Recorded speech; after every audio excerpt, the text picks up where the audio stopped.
स्वस्ति श्री गणेशाय नमः। श्री सरस्वत्यै नमः। श्री गुरुभ्यो नमः।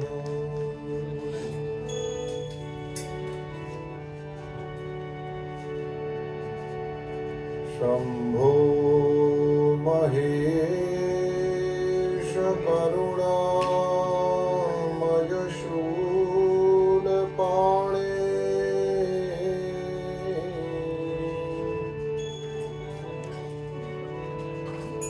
गौरीपते पशुपते पशुपाशनाशि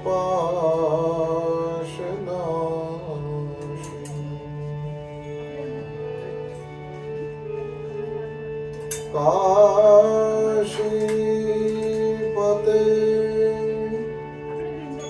करुणया जगदेतदेक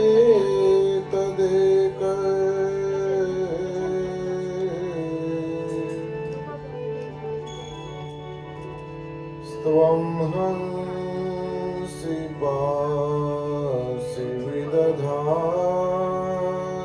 महेश्वरोऽसि। त्वत्तो जगद्भवति देव भव स्मरारे।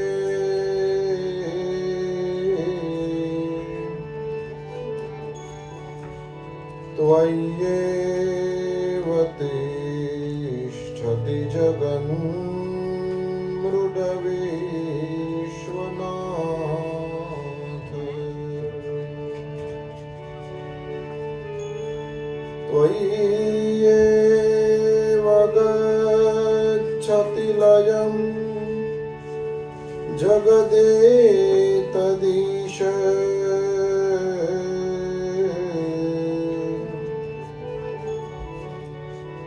लिंगात्मकं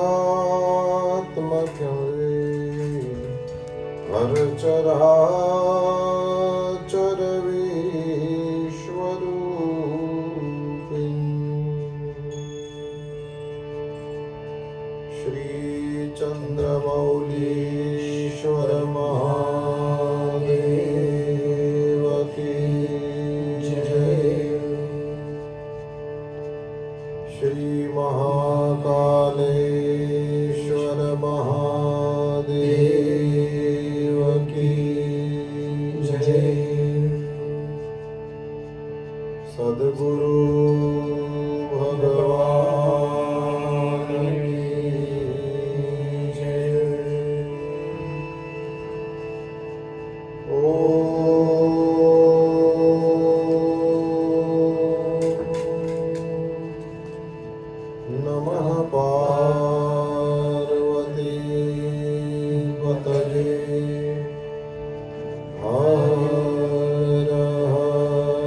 गंभीर नाद मृदंग नाद धबके उरे ब्रह्मांड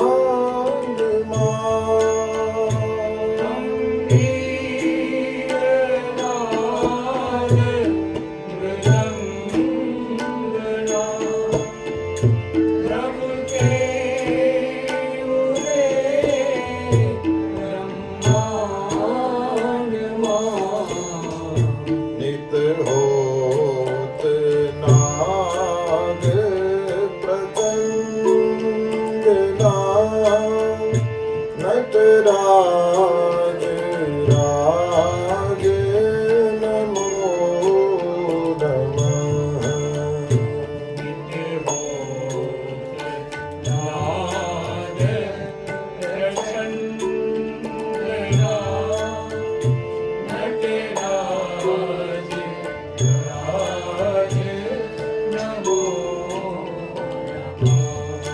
सत सृष्टि तांडव रचयिता नटराज राज नमो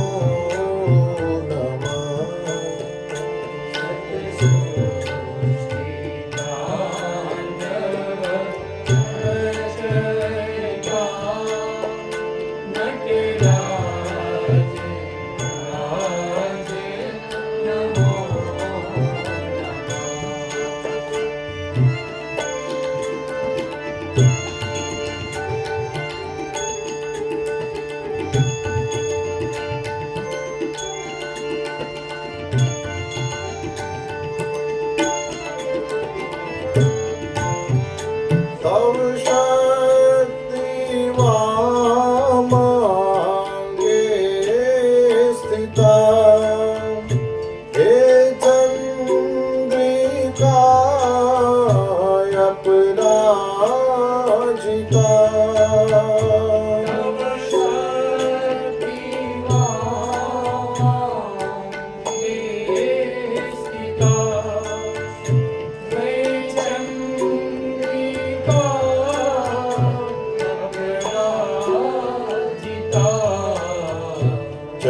चहुवेद गावे संहिता नटराज राज नमो नमः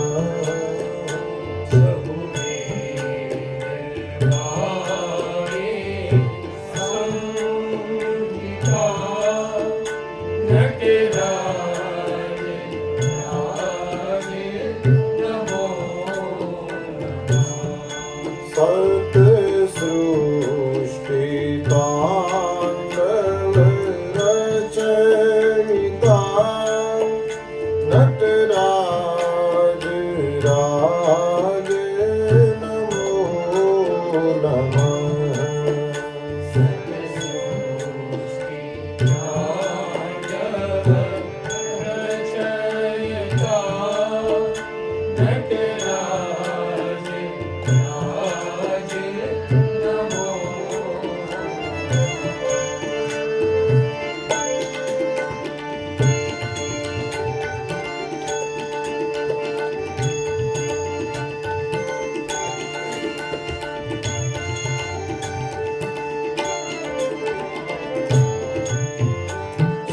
ज्ञान गंगा चंद्रमा चिद ब्रह्म ज्योति ललाट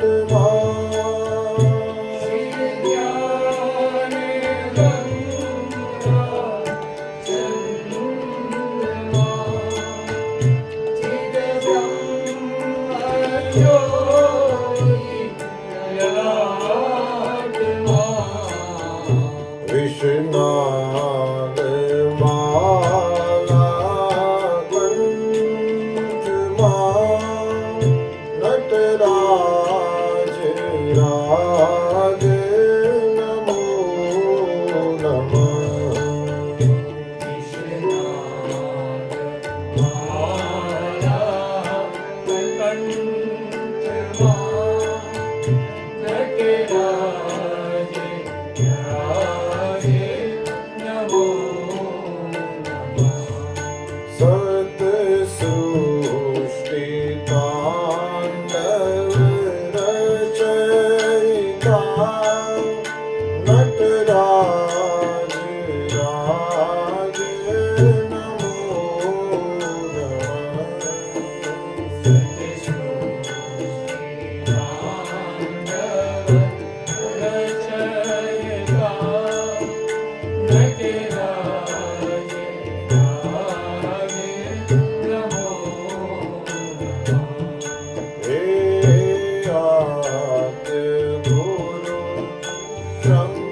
राज नमो नमः। नटराज राज नमो नटराज राज नमो नमः। नटराज राज नमो नटराज राज नमो नमः। नटराज राज नमो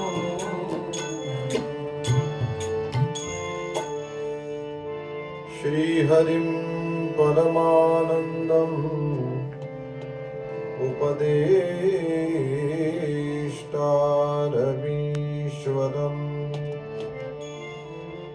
व्यापकं सर्वलोकानां कारणं तं नमाम्यहम्। पावन श्री चरणों में प्रणाम और परब्रह्म परमात्मा के ही इस वांगमय स्वरूप श्रीमद् रामचरितमानस को प्रणाम। परमात्मा की कृपा से इस पावनी पोथी के सामने बैठ करके रामायण के अंतर्गत भगवान महादेव का जो गुणगान गाया गया उसका दिव्य लाभ ले रहे आप सभी भाग्यशाली वैष्णवों को वंदन और विज्ञान के सदुपयोग के द्वारा जो भी इस रुद्राष्टक का लाभ ले रहे हैं सभी को प्रणाम। परमात्मा भगवान महादेव के कुछ गुणगान जो उज्जैन के शिव मंदिर में किए गए, हालांकि लिखा नहीं है कि यह उज्जैन के महाकालेश्वर मंदिर में ही हुआ है, लेकिन फिर भी हमने जब बात उज्जैनी की चलती है तो स्वाभाविक रूप से हमको महाकाल की याद आती है और उसी वजह से हमने भगवान महाकालेश्वर का यहाँ पर दिव्य विग्रह लगवाया है।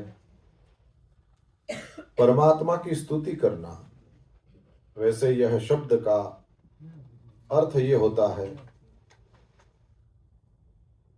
परमात्मा की प्रशंसा करना।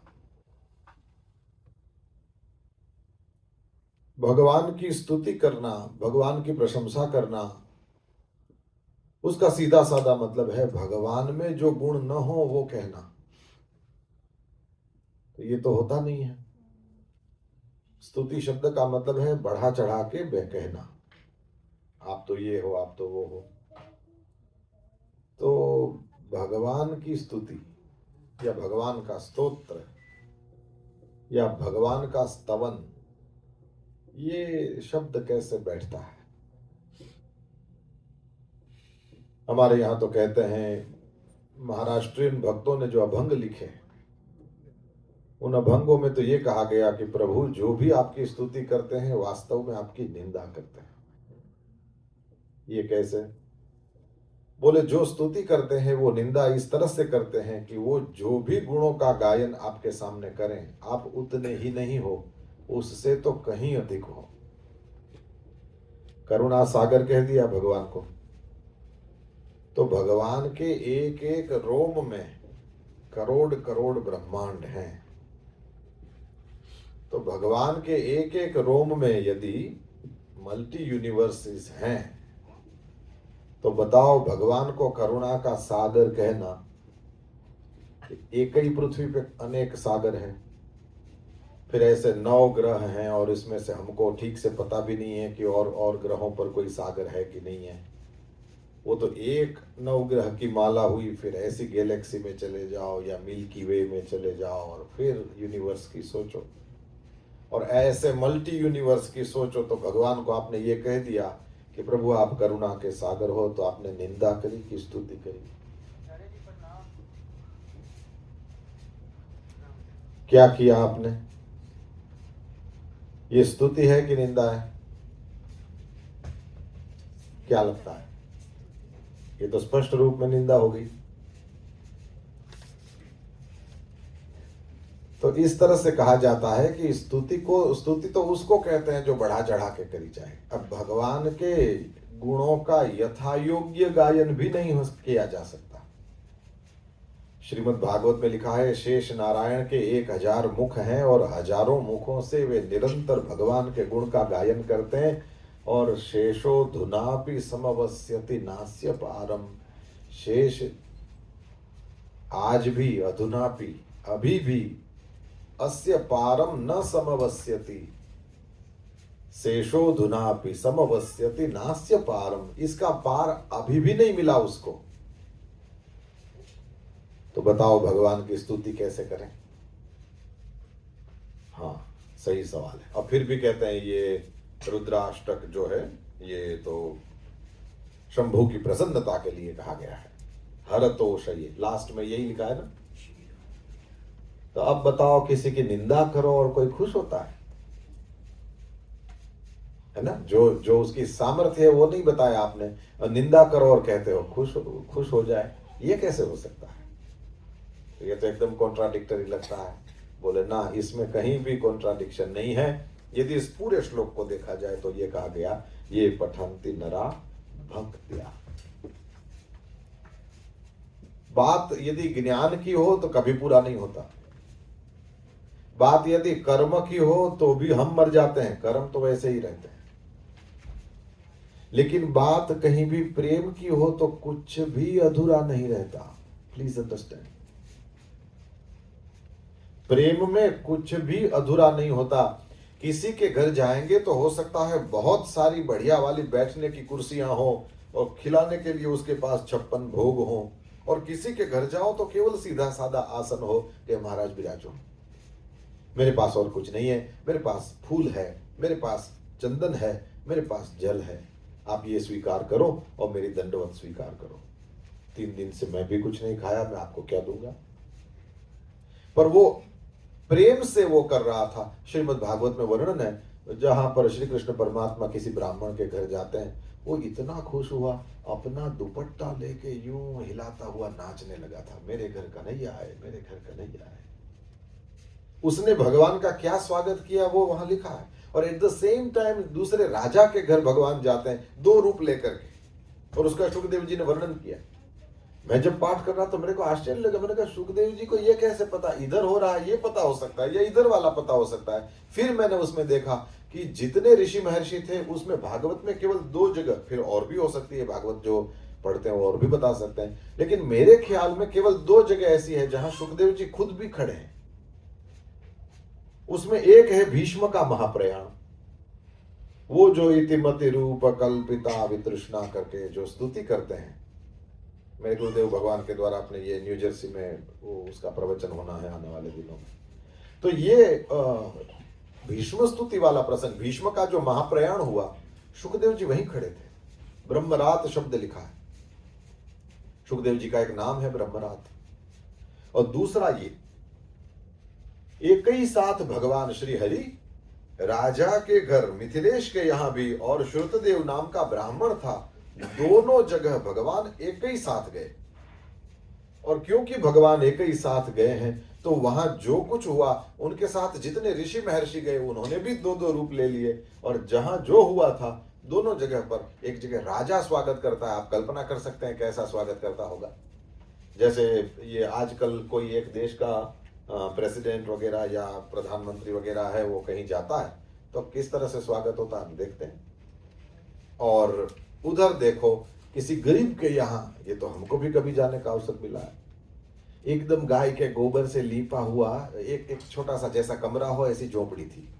मुझे ध्यान है महाराष्ट्र में कभी किसी जगह पर मुझे अवसर मिला सत्यनारायण की कथा सुनाने के लिए जाने का, तो वो दोनों ही अपनी शादी में उन्होंने जो कपड़े पहने थे वो पहने, क्योंकि वही थे बढ़िया वाले, वो एक ही थे। और वो गाय के गोबर से लीपा हुआ बहुत छोटा सा, जैसे ये है इससे थोड़ा सा बड़ा बस उतना सा स्थान, और उसमें दोनों ही श्रद्धा भक्ति पूर्वक बैठे, सत्यनारायण की पूजा करी, कथा सुनी और दंडवत करके वो जो दे सकते थे वो उन्होंने दिया। मैं तो हक्का बक्का रह गया, मैंने कहा वाह प्रभु तूने आज कुछ अच्छा दिखाया। और मैं नाम बोलूं तो आप जान जाओगे, इसलिए ज्यादा कहने की जरूरत नहीं है, लेकिन मैंने वैभव भी देखा, मैं कहाँ गया हूँ ये कहने की जरूरत नहीं है, पर बड़े बड़े घरों में जाने का अवसर मिला। तो दोनों चीजें मेरी देखी हुई है। और भाव, श्रद्धा, भक्ति जो है, मैंने इससे पहले भी कहा था, परमात्मा ने अकल सबको अलग अलग दिया है और उस वजह से पैसा या मकान या परिवार अलग अलग हो सकते हैं, लेकिन ये दिल देने में भगवान ने कोई कंजूसी नहीं करी किसी के साथ भी। ये सबके पास और सेम है। तो पैसे वालों के यहां भक्ति नहीं होती ये भी गलत है, और केवल झोपड़ी में ही भक्ति होती है ये भी गलत है। झोपड़ी में भक्ति हो ही नहीं सकती ये भी गलत है, महलों में भक्ति हो ही नहीं सकती ये भी गलत है। इसका ये लक्ष्मी जी के साथ इस मामले में कोई संबंध नहीं है। ये होती है तो होती है और नहीं होती तो नहीं भी होती। यहां भी होती और नहीं होती दोनों हो सकता है, और यहां भी होती नहीं होती दोनों हो सकता है। इसका कोई कनेक्शन नहीं है। तो श्री सुखदेव जी महाराज ने अपनी दृष्टि से देखा, वो छोटा सा आदमी है लेकिन भगवान को बैठने के लिए वो घास फूस का, दर्भ का आसन देता है, भगवान वहां भी प्रेम से बैठे। तो ना तो वहां कुछ ज्यादा था जो राजा के यहां, वहां कुछ ज्यादा नहीं था यदि वो सोने के सिंहासन पर भगवान को बैठाया है, और यदि दर्भ के आसन पर भगवान यदि बैठे हैं तो वहां भी कुछ कम नहीं है। ज्ञान का कोई अंत नहीं है, रोज कुछ ना कुछ अपडेट आता रहता है। इंफॉर्मेशन और जानकारी का कोई अंत नहीं है, रोज कुछ नया आता है। कर्म हम मर जाएंगे उसके बाद भी करने ही पड़ेंगे। और ये प्रेम की बात हो तो इसमें कुछ भी अधूरा नहीं होता। ये भक्तिया शब्द पे ध्यान देना, नहीं तो परमात्मा में इतना ज्यादा गुणों का समूह है। हमने ऑलरेडी पढ़ लिया, गुणागार संसार पारम न तो हम। गुणों का आगार भगवान क्या है? बोले गुणों के खजाने हैं। अब उनकी स्तुति करना यानी उनमें जितने गुण हैं उससे ज्यादा कह देना इम्पॉसिबल। और ऐसे परमात्मा की स्तुति करते हैं और भगवान राजी भी हो जाते हैं। लिखा है ये कोई पढ़ेगा प्रेम से राजी हो जाएंगे। क्यों? बोले प्रेम से। बस यही इस पूरी स्तुति का सार है। नहीं तो यदि आप टेक्निकली देखने को जाओ तो कोई भगवान की स्तुति नहीं कर सकता, क्योंकि उस परमात्मा की स्तुति कैसे की जाए, जो भी बोलते हैं सब निंदा ही हो जाता है, और वह परमात्मा भी प्रेम से राजी हो जाता है। द ओनली रीजन इज प्रेम, भक्ति। वह परमात्मा के प्रति जो भक्ति की जाती है कभी भी अधूरी नहीं रहती। ये उन्हीं की विशिष्टता, ये उन्हीं की कृपा है कि हम जो करते हैं यदि प्रेम से करते हैं हमारी सब बातों को मान लेता है। नहीं तो कृष्ण परमात्मा को किसी का चैरियट चलाना पड़े, ये हो सकता है क्या? दोस्ती हो तो कितनी भी दोस्ती हो, आज आप जिसके किसी के भी दोस्त हो तो क्या वहां वो सब करने लगोगे? नो। और वो भी ख्याल करेगा कि वो जिस लेवल का मेरा फ्रेंड है उसको उस तरह से उसका सम्मान मेरे जब घर में आए तो हो। तो कुछ भी करने लगते हैं क्या आप कहोगे ये सब साफ करो चलो? ना, ऐसा नहीं होता। और श्री कृष्ण परमात्मा को देखो, प्रेम के बल पारथ रथ क्यों, प्रेम के बल पारथ रथ क्यों, ओ भूल गए ठकुराई सबसे ऊंची प्रेम सगाई, सबसे ऊंची प्रेम सगाई। राजसुयज्ञ युधिष्ठिर कीन हो, तामे झूठ उठाई सबसे ऊंची। वही बड़ा जो झुक सकता है, जो अपने लिए ज्यादा से ज्यादा मिल जाए, उसका रह जाए, मुझे मिल जाए, ये वाले कभी बड़े नहीं बन सकते हैं। कर करके मर जाओ, कभी बड़े नहीं बनोगे। जब दूसरों का ख्याल करना शुरू करोगे बड़े बन जाओगे। ठाकुर, ये झूठ उठाना नहीं, ये राज्य यज्ञ हो रहा था तो सब लोग एक दूसरे को बोल रहे थे ये काम करेंगे, ये काम। तो भीम ने कहा कृष्ण को, बड़ा लिस्ट बनाने चला है प्यारे, तू क्या करेगा? भीम को प्रणाम करते थे कृष्ण, पता है ना? हाँ जी, भीम को प्रणाम करते थे श्री कृष्ण। युधिष्ठिर भीम श्री कृष्ण से बड़े थे, अर्जुन कृष्ण का सेम एज था, और नकुल सहदेव दोनों छोटे थे। तो नकुल सहदेव कृष्ण को प्रणाम करें, अर्जुन हमेशा गले मिलता था, वो साले बहनोई भी थे, और युधिष्ठिर को भी और भीम को भी प्रणाम करते थे कृष्ण, क्योंकि ये बड़े भैया। तो हमेशा ये महाभारत के सीरियल में भीम भैया ऐसा सुना है, और जब अर्जुन को बुलाएंगे तो केवल पार्थ, नहीं तो पार्थ भैया नहीं था क्या, है ना। ये जानते हैं कृष्ण अर्जुन में क्या संबंध है, वो भाई भाई भी थे। हाँ, वसुदेव जी पांडवों के सगे मामा, इस तरह से वेकेशन में जाने की जगह।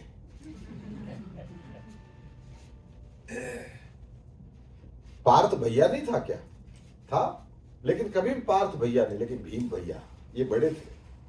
तो कहा कि केशव आप क्या करोगे बताओ, तो बोले जो बाकी होगा हमारे हिस्से में। तो कहा कुछ भी तो बाकी नहीं है, इसीलिए कह रहे हो जो बाकी होगा मेरे हिस्से में। ठाकुर जी ने सोच के बताया कि लिस्ट तो कह रही है कि एक काम बाकी है। तो भीम ने कहा बताओ क्या काम बाकी है, तो कहा कि ये जो सब लोग भोजन कर लेना उसके बाद पत्तलें उठाने का काम बाकी है, और मेरे पास 16,108 का स्टाफ है। कौन? उनकी पटरानियां।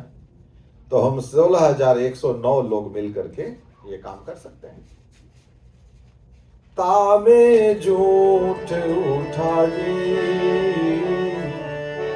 सबसे ऊंची प्रेम से। तो मर जाओ लेकिन कर्म अधूरा ही रह जाएगा, ज्ञान कभी पूरा नहीं होता, और प्रेम में कुछ भी कभी भी अधूरा नहीं होता। और ये रुद्राष्टक यदि तुम प्रेम से गाते हो वो वाले ट्यून में, ओहो नहीं, इतना मधुर इतना दिव्य इस तरह से गाया गया है कि हम लोगों के लिए जैसे हमारे भाग खुल गए।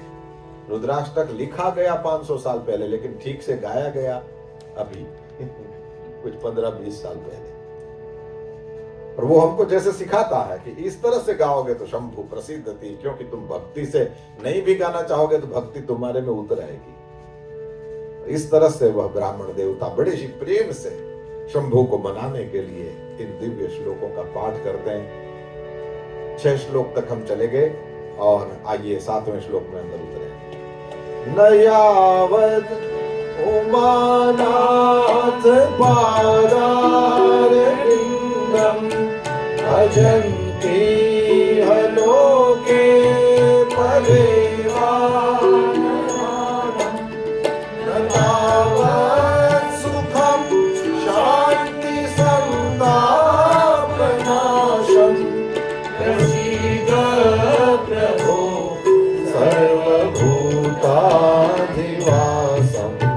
नमामि शमीशानि निर्वाणि रूपं विभुं व्यापकं ब्रह्मवेदस्वरूपं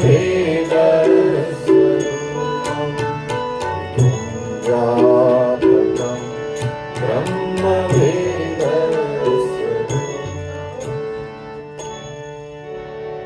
निर्गुण स्वरूप का वर्णन, फिर सगुण स्वरूप का वर्णन, फिर 2 श्लोकों में निर्गुण सगुण लीला ये सब वर्णन देखेंगे तो पता चलेगा। और अब लास्ट में जाकर के मनाते हैं कि अब मान जाओ प्रभु, क्योंकि 8 ही श्लोक है मेरे पास और वो मीटर पूरा होने को है, और अभी भी यदि तुम्हारे चेहरे पर वो वाली हंसी नहीं आई तो मेरा चेला मर गया है ऑलरेडी और मर जाएगा।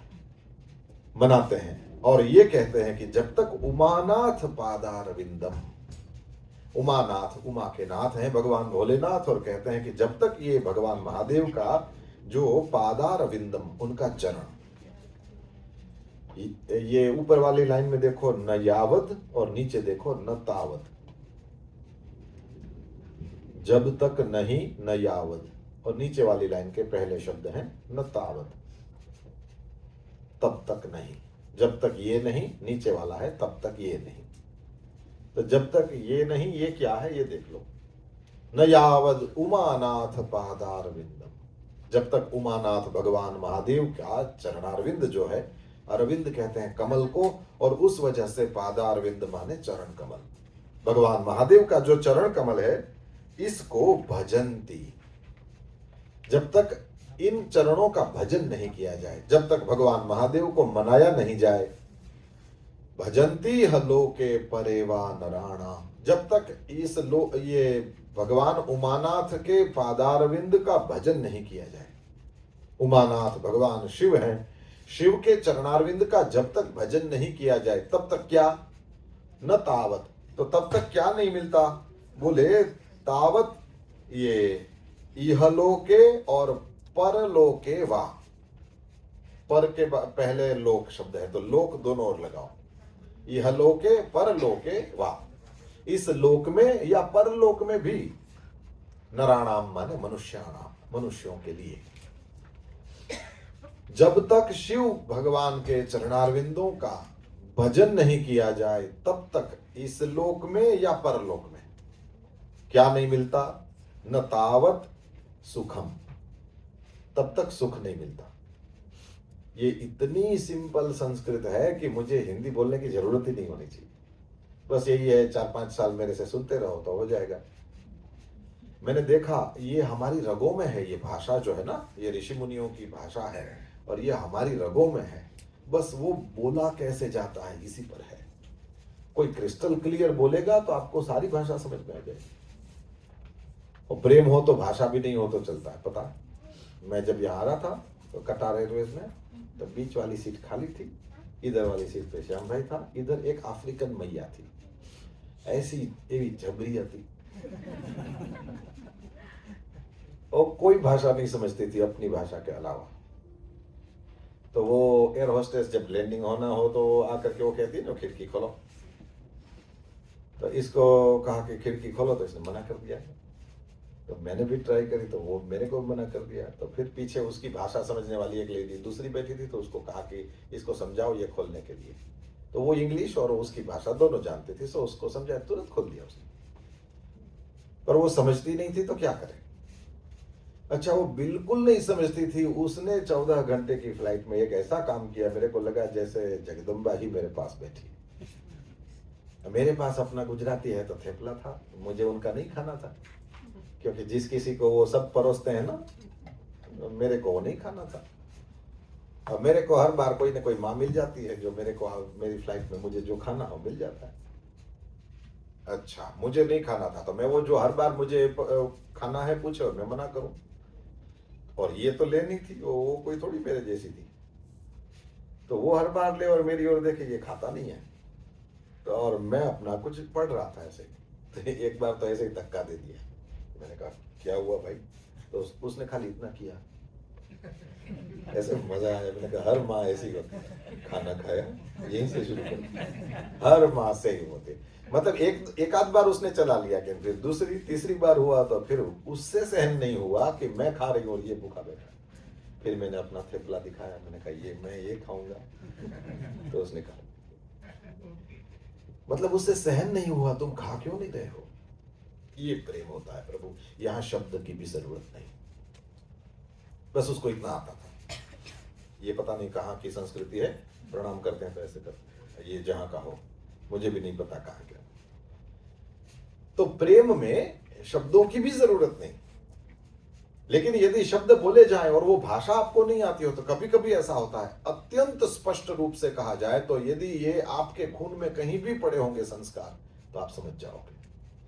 अभी ये आपने इससे पहले कई बार पढ़ा होगा, न यावद उमानाथ पादारविंदम भजन्ति लोके परे वानरा। अब पढ़ोगे तो फर्क होगा, आप अपने आप को पूछ लो क्यों।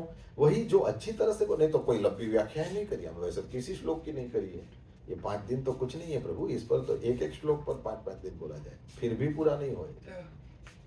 और ये अपनी कोई होशियारी नहीं है, शास्त्रों ये संतों ने ऑलरेडी इतना लिख करके दिया है इस पर।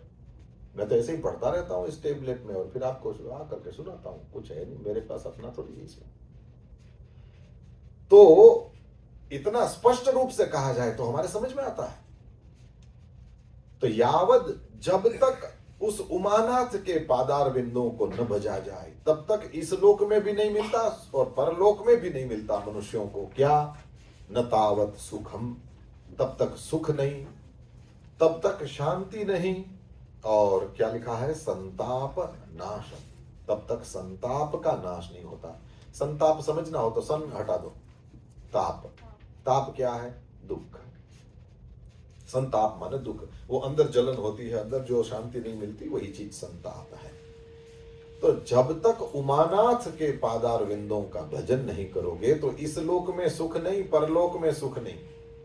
इस लोक में शांति नहीं, ऊपर वाले लोक में भी शांति नहीं, और इस लोक में संताप का नाश नहीं होगा, ऊपर वाले लोकों में जाओगे तो उधर भी संताप का नाश नहीं होगा। इस तरह से यानी जो उमानाथ के पादार विंदों को भजते हैं वे इस लोक में हो कि परलोक में उनको सुख मिलता है। यदि भजो, जैसे न भजो तो नहीं मिलेगा, इस तरह से भजो तो सुख मिलेगा।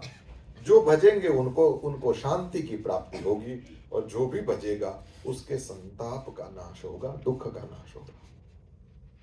ये ब्राह्मण देवता ने कहा, और इसलिए कहते हैं कि हे उमानाथ, इसलिए मैं आपको कहता हूं, हे सर्वभूताधिवासम प्रभो प्रसीद।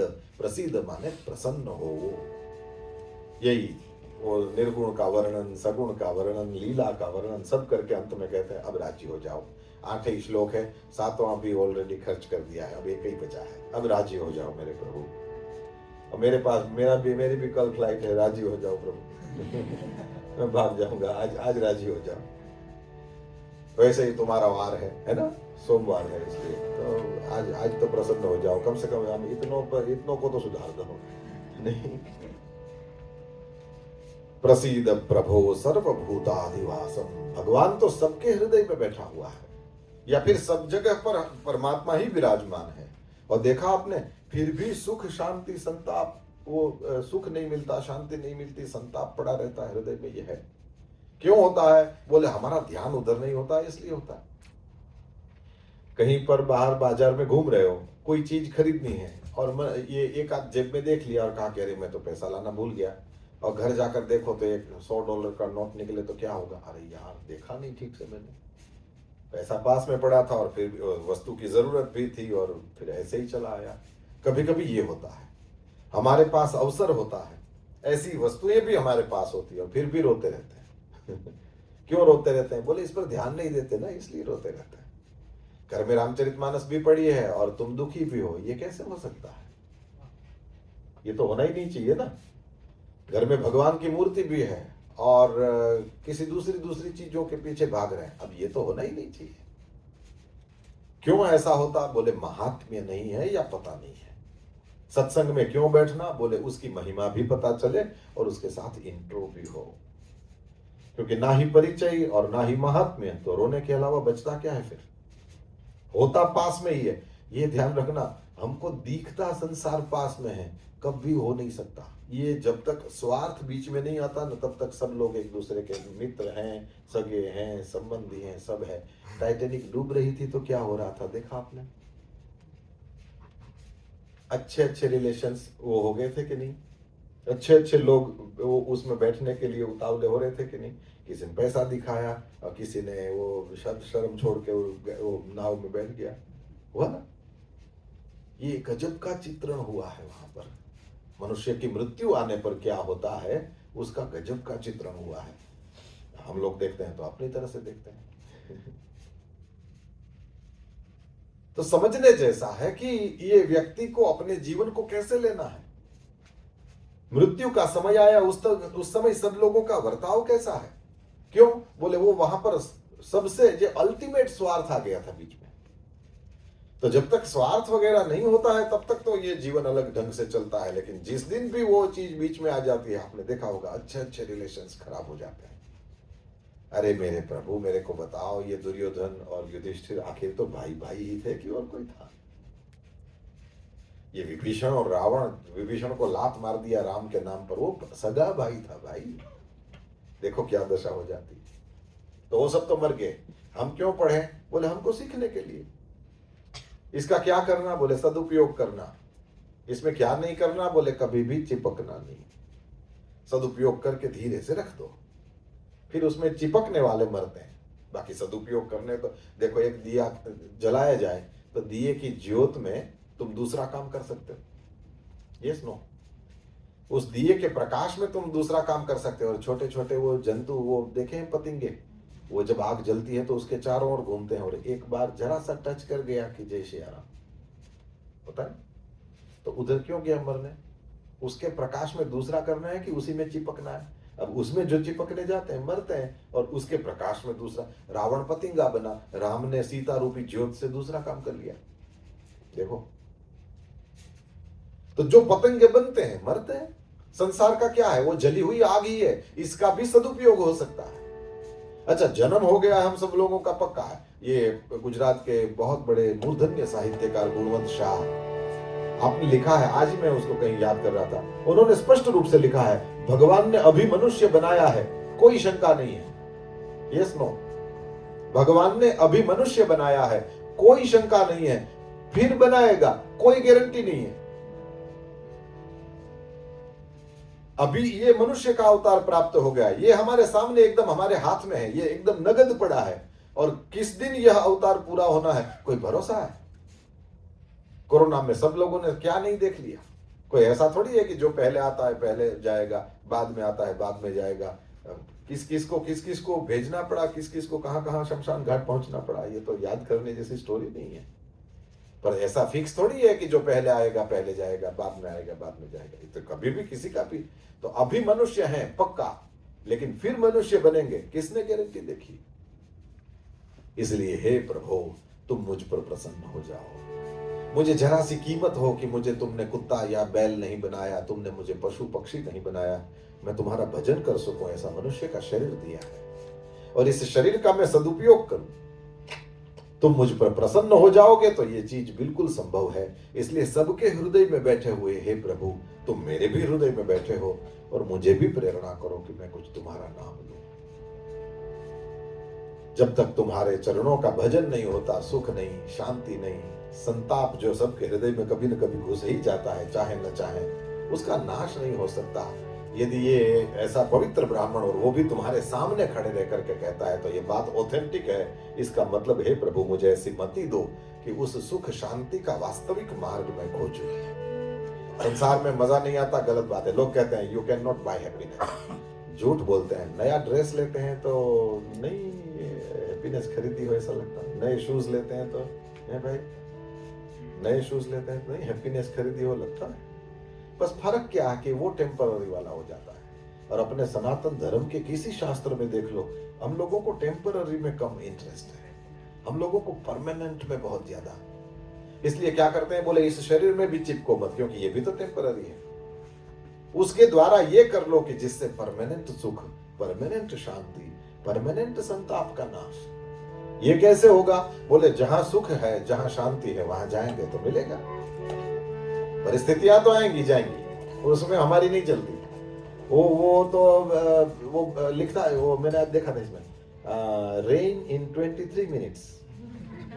जैसे हम लोग लिख रहे तो मैंने देखा, हाँ वो शावरी हो रही थी, वो तो होगा ही, जो होगा होगा। तुम्हें कथा के लिए निकलना है, तुम निकल जाओ, चल के जा रहे हो छाता ले लो, नहीं तो गाड़ी में बैठ जाओ। वो तुम्हारा काम है कि तुम उससे कैसे लड़ते हो, पर वो जो आना है आएगा ही, है ना, उससे तुम भाग नहीं सकते। तो ये सब तो जो उन्होंने, और आपने देखा जहां प्रतिकूलता ज्यादा होती है वहां लोग उद्यमी होते हैं, अनुकूलता ज्यादा होती है वहां लोग आलसी बड़े होते हैं। कुछ नहीं उगता, दुनिया भर से मंगा लेते हो, और अफ्रीका में ऐसे ही ऊपर से बीज गिरते हैं और नए पेड़ निकल आते हैं। तब जो केवा उद्यमी लोग रहे थे। परमात्मा की जहां पर कृपा हो, जहां विपरीत परिस्थितियां नहीं हो, उधर कैसे कैसे रहते हैं वो देखो। वहां उद्यम होता है कि आलस्य होता है, और जहां बड़ी विपरीत परिस्थितियां हो वहां कैसे रहते हैं देख लो, पता चल जाएगा। ऐसा है। तो हे प्रभु, तुम्हारे चरणारविंदों का यदि भजन किया जाए, ये ऑथेंटिक किसी व्यक्ति ने कहा है, तो इसमें ऑथेंटिसिटी बहुत सी भरी हुई है। और यही कहते हैं, जब तक तुम्हारे चरणारविंदों का भजन नहीं होगा हे प्रभु, उसके अलावा कोई मार्ग नहीं कि सुख मिल जाए। मिलेगा तो टेम्पररी वाला होगा, उसका आभास होगा। अब सपने में $5 लाख की लॉटरी लग भी गई तो क्या मतलब है ना। वो फील होता है, हम हंसते हैं, हम मुस्कुराते हैं, सब कुछ करते हैं, लेकिन फिर जैसे ही नींद खुली तो फिर बड़ा अफसोस वही बाकी रहता है। और संसार के सारे सुख ऐसे हैं। और नहीं, आपने देखा कुत्ता जा रहा था और उसने देखा कि सूखी हड्डी पड़ी है। सूखी हड्डी को देख करके तुरंत दौड़ करके वहां गया और उस सूखी हड्डी को अपने मुंह में ले लिया और एकांत में जाकर के उसको चबाता है। तो चबाने से हुआ क्या, बोले उसके तलुए में, उसके मुंह में अंदर की ओर ये सूखी हड्डी लगी। लगने से हुआ क्या, खून निकला। वो खून उसकी जीवा पर आया तो उस खून का भी कुछ स्वाद तो होगा।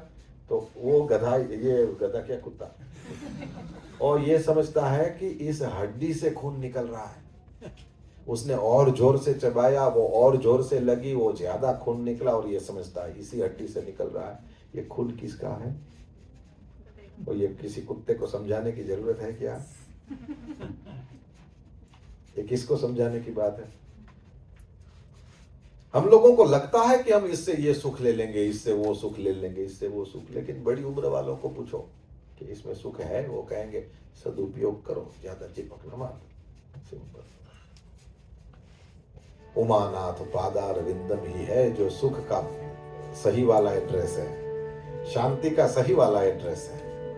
उनके साथ रहने से और सीखने को क्या मिलेगा? सामने विष भी आ सकता है, और ये भी है, ये दुख का ये कितना अल्टीमेट हो गया ना, विष पीना पड़ा। और सुख माने क्या? राम हो कृष्ण हो, सबका एक एक दिन आता है, भोलेनाथ का पूरा महीना आता है।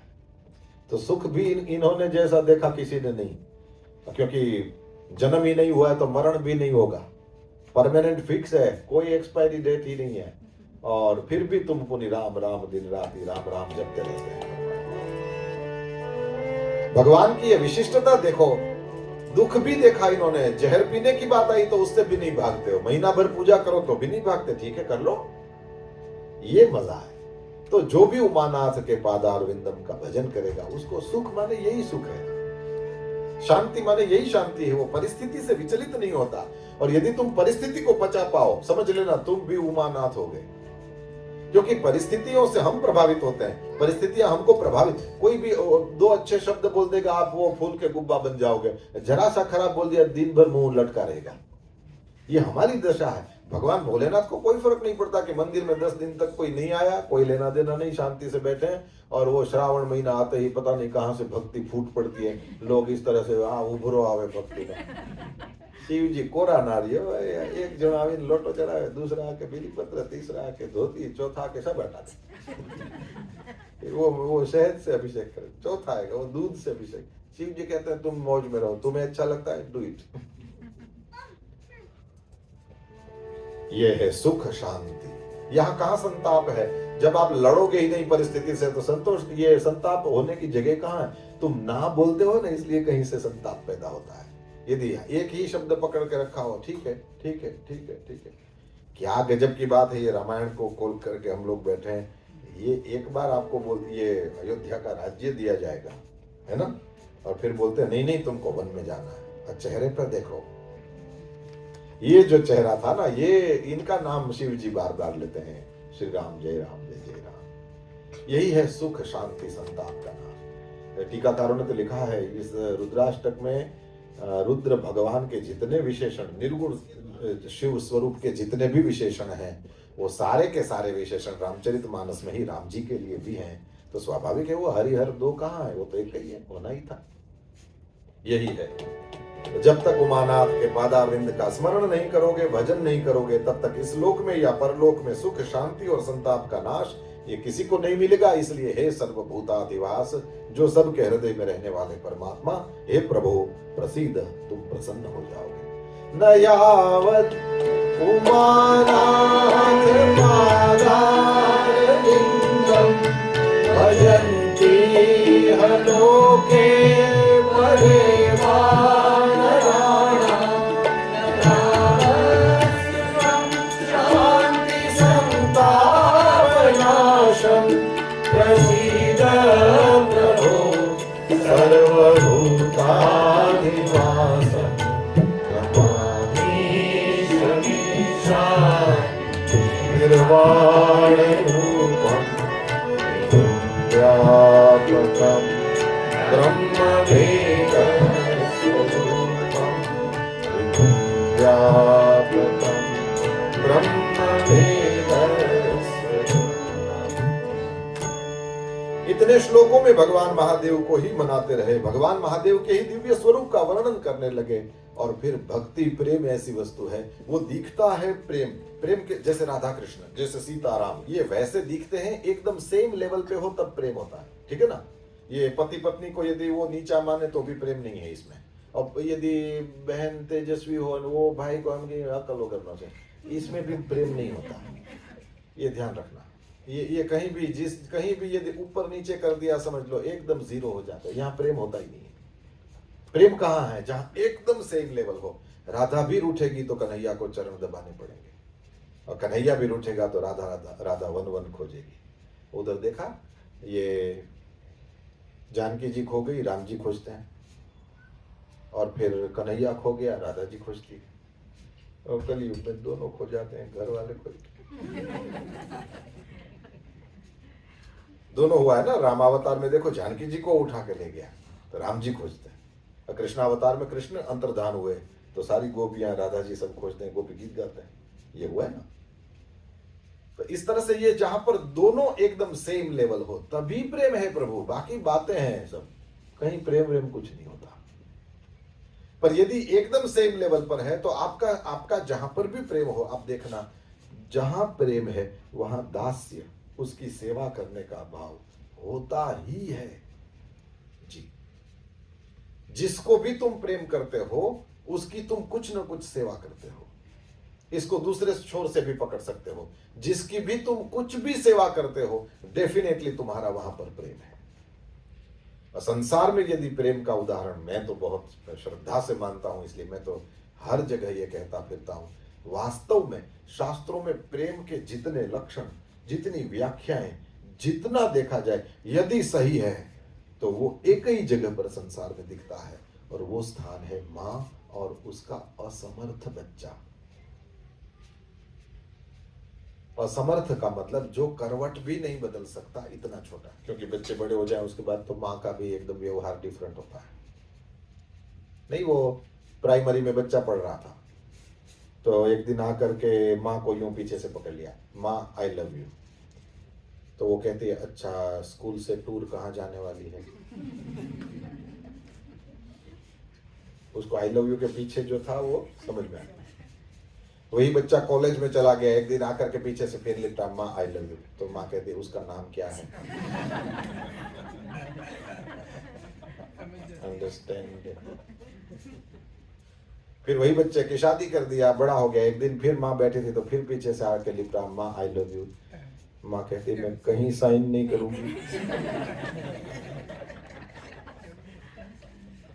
देखो, आई लव यू वही का वही है, लेकिन उसके पीछे का जो भाव है माँ को पकड़ में आ जाता है। क्यों? बोले बाप से 9 महीना पहले से जानती है, तुमको ज्यादा जानती है माँ। ये प्रेम है। तो उस प्रेम के आधार पर ही, प्रेम ही है जो स्तुति कराता है, प्रेम ही है जो कुछ भी अधूरा नहीं रहने देता, और प्रेम सेवा करता है ना। सेवा करता है प्रेम, और अंत में वो दास्य के भाव में ही आ जाता है। यहां पर पंडित जी ने कहा, बहुत बोला मैं आपके सामने प्रभु। इतना ज्यादा स्वामी के सामने सेवक बोले ही अच्छा नहीं लगता, पर क्या करें, मेरे इस चेले के लिए वो करुणा ने ही इतना ज्यादा आपके सामने, नहीं तो केवल ये प्रणाम करना चाहिए ज्यादा। अब जो प्रगल्भ हैं, अभी हमने पढ़ा था ना कल, जो भगवान प्रगल्भ हैं, प्रचंडम प्रकृष्टम प्रगल्भम, जो प्रगल्भ हैं उन भगवान के सामने मैं बोल रहा हूं, तो ये शायद मेरा अभिनय हो सकता है। और इस वजह से भूदेव ने फिर अंतिम श्लोक में अपना आत्मनिवेदन कर दिया, प्रभु आप ये नहीं समझना कि मैं आपके सामने होशियारी कर रहा हूं, मुझे कुछ नहीं पता। न जानामि योगं जपं नैव पूजां जपोऽहं सदा सर्वदा शम्भुतुभ्यं जराजन्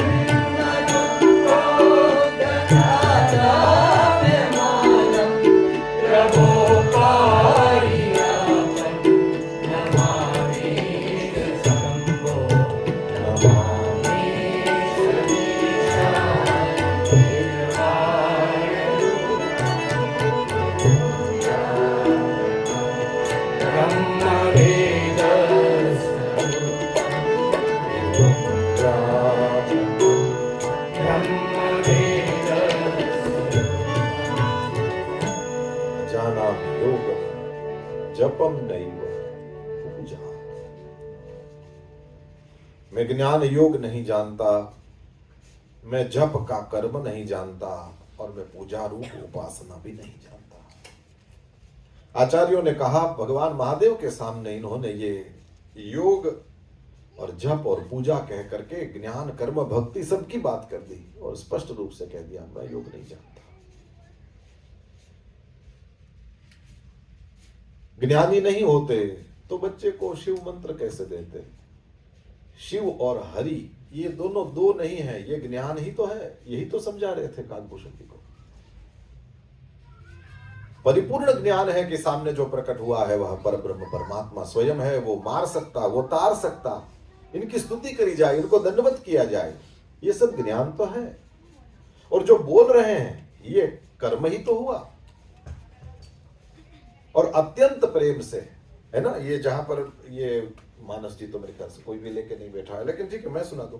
ये जहां पर शुरू होता है उससे पहले देखो, उसके पहले वाला जो छंद है मानस जी में 107 नंबर, ये उत्तरकांड का 107 दोहा ख।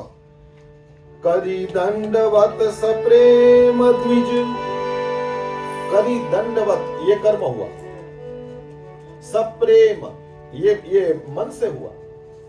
करी दंडवत सप्रेम द्विज, शिव सन्मुख कर जोरी। 107 ख।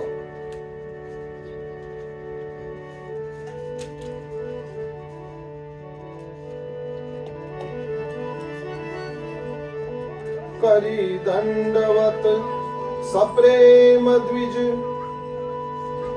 शिव सन्मुख कर जोरी। ओ विनय करत गद गद गिरा, कर्म मन वचन। देखो सब है ना। टीकाकारों ने कहा इसमें तुम मन वचन कर्म से ये शिव के हुए और फिर बोल रहे हैं, ये कह रहे हैं ज्ञान तो है कि ये कौन परमात्मा प्रकट हुआ है जिसके सामने मुझे स्तुति करनी। वो वाणी से बोल करके स्तुति कर रहे हैं, ये इनमें बिल्कुल कर्म है। और प्रेम नहीं होता तो स्तुति होती कभी? सब है, लेकिन फिर भी क्या कहते हैं, बोले देखो ये यदि ये कहे ना मैं कुछ नहीं जानता, समझ लो वही जानता है। जो ये कहे मेरे से कुछ नहीं बन पड़ता, वो जबरदस्त सेवा करता होगा। जो ये कहे कि मैं तो अपने स्वार्थ के लिए मंदिर में आता हूं, समझ लेना ये वास्तविक प्रेमी है। क्योंकि संत और भगवंत दोनों को अपने आप को छिपाने की आदत होती है जी। करी दंडवत सप्रेम द्विज, शिव सन्मुख कर जोरी। ओ विनय करत गद गद गिरा, विनय करत गद गद स्वर।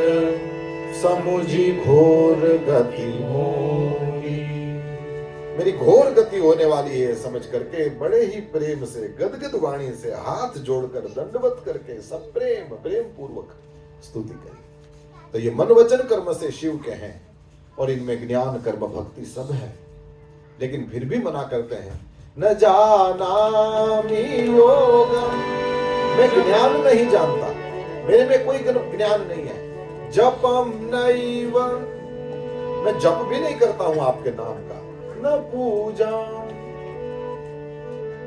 न जानामि योगम, जपम नैव पूजा।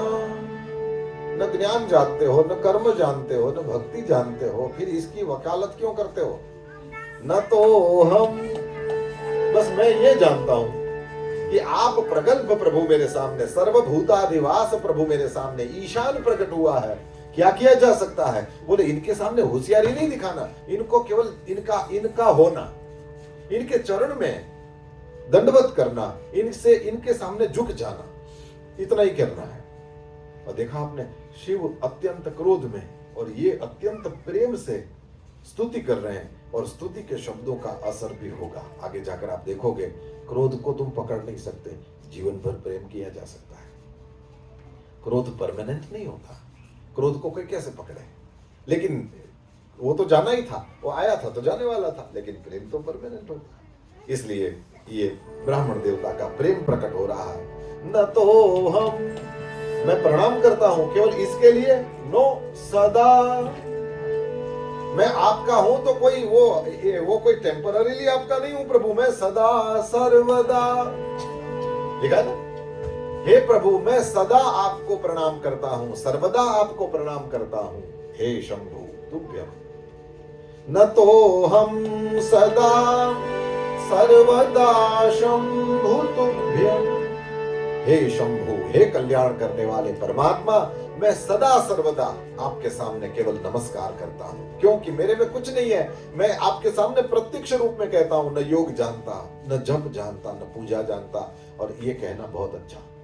क्यों? बोले पूजा में कुछ भी हमने यदि गड़बड़ किया हो ना, तो वो ठाकुर जी अंत में सुन लेते हैं कि मैं पूजा नहीं जानता। बोले हाँ अच्छा, नहीं जानता इसलिए। हाँ, इनसे बोला कौन है? आपने देखा घड़ी नहीं पहनते, देख लो। इसलिए कभी भी आओ यही समझते हैं टाइम पे आया, तो पहनते ही नहीं घड़ी, कैलेंडर रखते नहीं। तो तुम कभी भी जाओ, उनको ठाकुर जी को यही लगता है टाइम पे आया। क्यों? बोले घड़ी नहीं पहनते ना। हे प्रभु, आपके सामने योग जप पूजा की कौन बात करे? कोई भी कितना भी निष्ठा से करना चाहेगा, कैसे करेगा? आपके सामने एक केवल किया जा सकता है, तो इतना ही किया जा सकता है, न तो हम। मैं नमस्कार, ये न तो हम में पूरा रुद्राष्टक है भाई। हाँ जी, जब भी वंदन करो भगवान महादेव को सब समर्पित कर दो प्रभु। ना योग, न जप, न पूजा, ये सारा नाटक बस ऐसे ही। तुमको पता है मैं अंदर से क्या हूं, कैसा हूं। तुम मुझे अपना लोगे तो मेरा बेड़ा पार हो जाएगा। न तो हम सदा सर्वदा शंभु तुभ्यं जरा जन्म दुःखौघतातप्यमानम्। क्यों झुकता है? क्यों आया है? तो कह रहा है योग नहीं जानता, जप नहीं जानता, पूजा नहीं जानता, तो सीख कर। बोले नहीं प्रभु, ये भी नहीं होगा मेरे से। क्यों नहीं होगा? लेकिन बोले होगा इसलिए नहीं कि मैं ये जरा वृद्धावस्था, फिर जन्म, इसके साथ मरण भी लगे रहे। तो हमारे साथ तो जन्म जरा मरण ये सब लगा हुआ है। और दुःखौघ ये दिखा है, देखो दुख तो जानते हैं, दुःखौघ माने दुख का भंडार, है ना? दुख ही होता है। ये बच्चे खेलते हैं तो इसमें टाइम प्लीज करके नहीं थोड़ी देर निकल जाता है, उतनी देर के लिए कभी दुख चला जाता है तो वी फील लाइक सुख। वही थोड़ी देर के लिए ये बादल लोग टाइम प्लीज करते हैं तो हमको लगता है ओह सनी डे। तो बादल हमारे सामने देख के कहते हैं नो वे।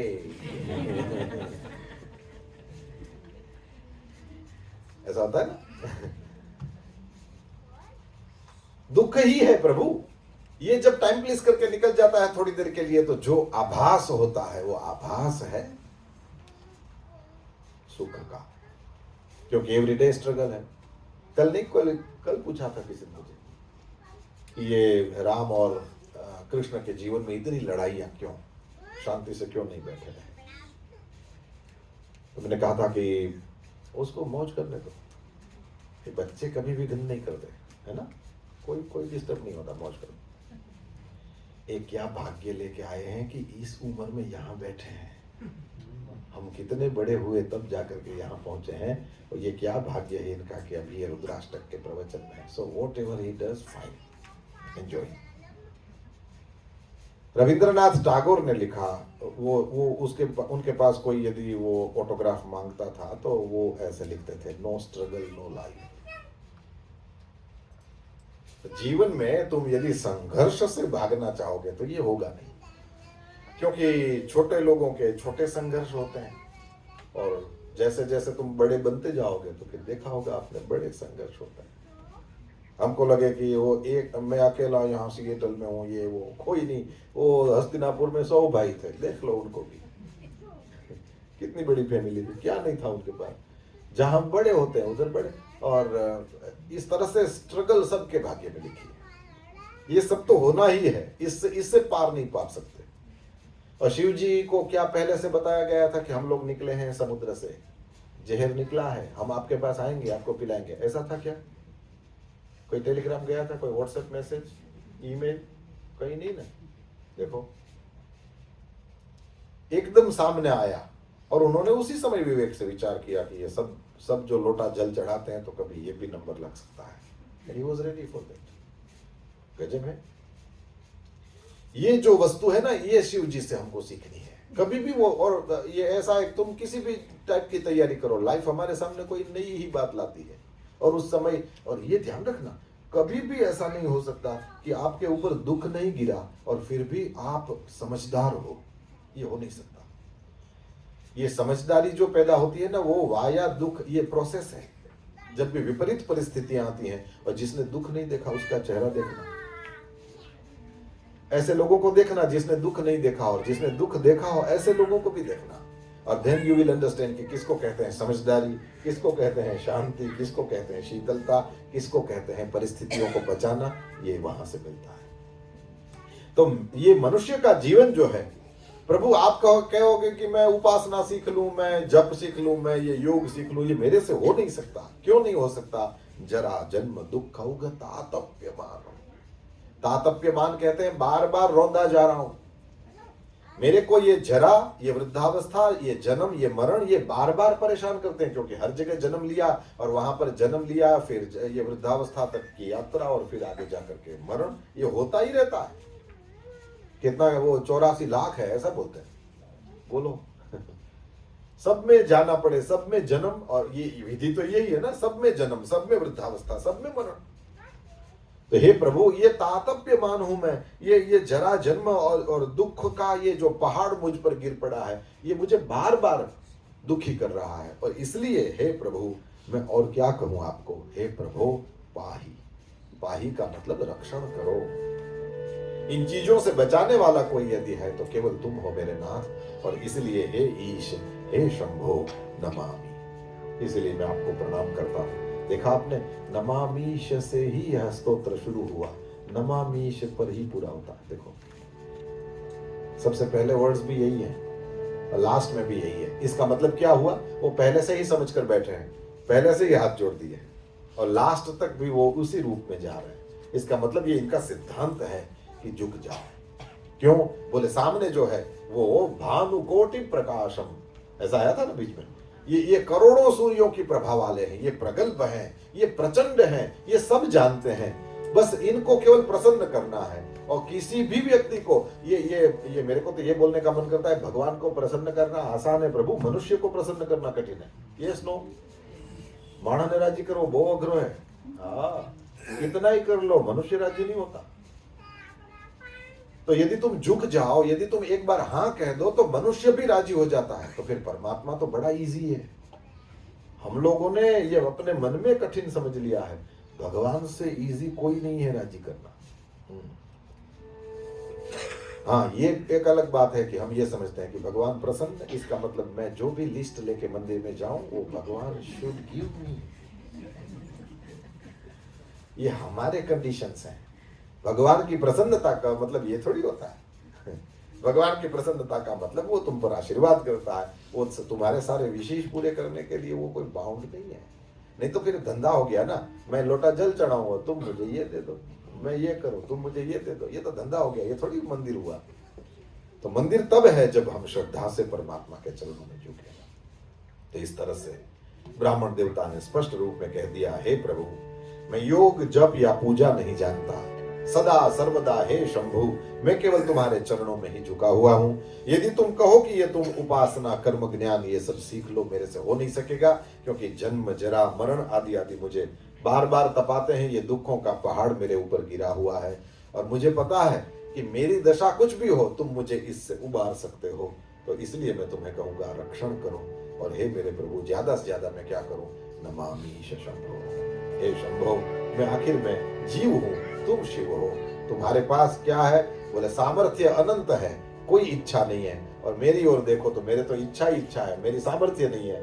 तो हो सकता है कि हम दोनों मिल जाएं, तो यहाँ अनंत इच्छा और वहां अनंत सामर्थ्य, इच्छा और सामर्थ्य मिल जाए तो मेरे ख्याल से कुछ वंडर क्रिएट कर सकते हैं। हे मेरे प्रभु, इसलिए आपको वंदन करता हूं। भगवान महादेव को वंदन किया है। और गोस्वामी जी ने लिखा, रुद्राष्टकमिदं प्रोक्तं विप्रेण हरतोषये, ये पठन्ति दरा भक्त्या तेषां शंभुः प्रसीदति। भगवान रुद्र की स्तुति का यह अष्टक 8 बंधों में है, इसलिए अष्टक कहा जाता है। भगवान रुद्र की स्तुति का यह अष्टक जो है वह ब्राह्मण देवता ने शंकर जी की स्तुष्टि के लिए, यानी प्रसन्नता के लिए ये गाया है। किया गया है यह स्तोत्र। और जो भी मनुष्य भी, ये उन ब्राह्मण देवता के ऊपर तो शिव प्रसन्न हुए, आगे वाला जो हुआ वो हम थोड़ा सा देखेंगे, क्योंकि हमने ये पूरा प्रसंग देखा है तो पूर्णाहुति भी वहां तक जानी चाहिए, वो भी देखेंगे। लेकिन इसके बाद तुलसीदास जी ने हम लोगों के काम की एक बात लिख दी कि यदि आप लोग भी इसको भक्ति पूर्वक पढ़ोगे, जैसे उस ब्राह्मण देवता ने पढ़ा, यदि तुम भी इसका भक्ति पूर्वक पाठ करोगे तो ये पठन्ति नरा भक्त्या तेषाम शंभु प्रसीदति, उनके ऊपर शंभु की प्रसन्नता। अंत में ये है ना, प्रसीद प्रभु, तो हे प्रभु आप प्रसन्न हो। और भगवान महादेव, इनके पास आप प्रसन्नता मांगोगे उनकी, तो भगवान महादेव क्यों नहीं देंगे, तो भगवान महादेव प्रसन्न हो जाएंगे। गोस्वामी तुलसीदास जी कहते हैं, सुनि बिनती सर्वज्ञ शिव देखि विप्र अनुराग, पुनि न मंदिर न भवानी भई द्विज बर बर मांगू। सर्वज्ञ ऐसे शिव जी ने विनंती सुनी, ब्राह्मण का प्रेम भी देखा, तब मंदिर में फिर आकाशवाणी हुई। पहले भी आकाशवाणी हुई थी, ये गुरुजी आए तुम खड़े नहीं हुए, ये वो आकाशवाणी। अभी फिर एक बार आकाशवाणी हुई, क्योंकि ब्राह्मण का प्रेम भी देखा और ब्राह्मण की विनंती भी सुनी। तो भगवान महादेव ने मंदिर में आकाशवाणी करके कहा, हे द्विजवर वर मांगू, तुम वरदान मांगो। जैसे ही वरदान मांगो भगवान महादेव ने कहा, तो द्विज ने, ब्राह्मण देवता ने तुरंत कहा, जो प्रसन्न प्रभु मो पर नाथ दीन पर देहु, निज पद भगति दे प्रभु पुनि दूसर बर देहु।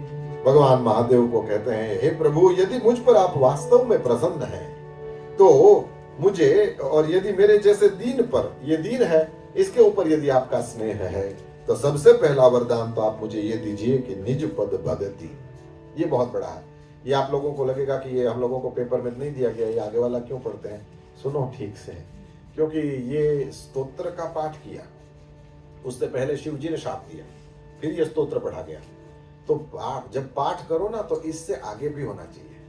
क्या बोले, शंकर भगवान राजी हो गए तब तक का पाठ करो। लोग गोपी गीत का पाठ करते हैं, तो गोपी गीत का पाठ तो ऐसे होता है कि कृष्ण भगवान अंतर्धान हो गए हैं और गोपियां पुकार रही हैं, तो आगे वाले 2 श्लोकों में ये लिखा है कि कृष्ण प्रकट हो गए, यहां तक पाठ होना चाहिए, नहीं तो आप आधा अधूरा कर रहे हैं। ये मर्यादा है और इस तरह से ही होना चाहिए। उसको शाप लगा है, ब्राह्मण मना रहे हैं शिव जी को, शंकर भगवान का क्रोध है, और ये आपने रुद्राष्टक यहीं पर पूरा कर दिया, तो क्या पूरा किया आपने। लेकिन शिव प्रसन्न हुए, वहां तक बात आगे जाना, ये सुखांत होना चाहिए, एंड गुड होना चाहिए। तो उसके लिए ये आगे वाली चीजें मैं आपको सामने कह रहा हूँ। यदि कोई नित्य पाठ करता है इस तरह से कर सकता है, कोई 2-4 ही तो लाइन आगे बोलनी है और क्या है, इस तरह से। तो भगवान महादेव ने विनती सुनी, ब्राह्मण के प्रेम को देखा, आकाशवाणी करके कहते हैं वरदान मांगो। और ब्राह्मण देवता ने कहा, यदि मुझ पर आप प्रसन्न हैं और हे नाथ यदि इस दीन पर आपका स्नेह है तो पहले तो अपने चरणों की भक्ति दीजिए और पुनि दूसर बर देहु, आप दूसरा वरदान भी दीजिए। क्या, तब माया बस जीव जड़ संतत फिरई भुलान, तेहि पर क्रोधन करिय प्रभु कृपा सिंधु भगवान। ये महाराज, ये जो जीव जो है ना वो निरंतर भूला फिरता है संसार में, उसका कारण 2 कारण, एक यह अज्ञानी है और दूसरा आपकी माया चल रही है। कई लोग ऐसे पूछते हैं, ये भगवान ने दुख क्यों दिया, मतलब मेरे को सब फैसिलिटी देके इधर भेजना चाहिए था, मैं कुछ भी सहूंगा नहीं, है ना, मेरे को सब हम स्विच दबाओ मिल जाना चाहिए। कैसे कैसे मनोरथ करते हैं नहीं लोग। अच्छा, देखा आपने, सुख के मामले में हमेशा अपने को कम मानते हैं और दुख के मामले में हमेशा ही हम अपने को ज्यादा मानते हैं, नहीं ऐसा होता है। दुख यदि की दुख की बात आए तो लोग कहते हैं मेरे ऊपर बहुत गिरा है, और बात सुख की हो तो क्या कहते हैं, अभी भगवान की दृष्टि ठीक से नहीं पड़ी। एमेजोन में, माइक्रोसॉफ्ट में, गूगल में बैठो हो,